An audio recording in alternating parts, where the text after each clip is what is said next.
صدری ویسر لی امری واحلل عقدۃ من لسانی یفقہوا قولی۔ احسان کیا ہے؟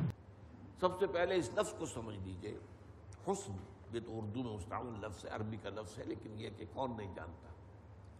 خوبصورتی، عمدگی، موزونیت، بہت سے پہلوؤں سے حسن جس کا مفہوم ہم جانتے ہیں۔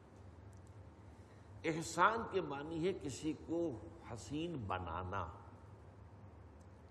حسنت جمیع خصالہ، حضور کے تمام ہی عادات جو ہیں وہ نہایت حسین تھی۔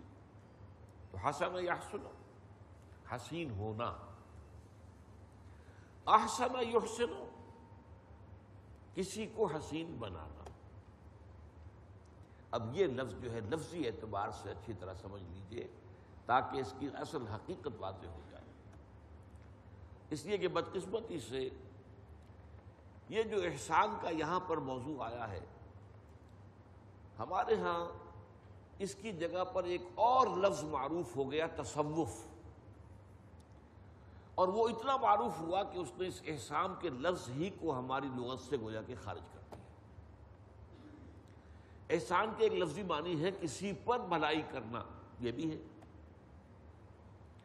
قرآن مجید میں ہے سورہ قصص میں کہ لوگوں نے قارون سے یہ کہا تھا، احسن کما احسن اللہ الیک، دیکھو تم بھی اچھا لوگوں کے ساتھ معاملہ کرو جیسے کہ اللہ نے تمہارے ساتھ اچھائی کی ہے۔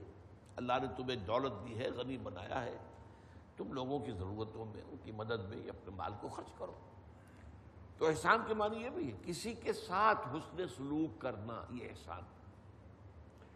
ہوا یہ ہے کہ لفظ تصوف نے آ کر احسان کے اس اصلی معنی کو، بنیادی معنی کو ذہنوں سے بالکل نکال دیا، اور سارا کا سارا اب وہ مواد جو ہے ہمارے ذہنوں میں لفظ تصوف کے حوالے سے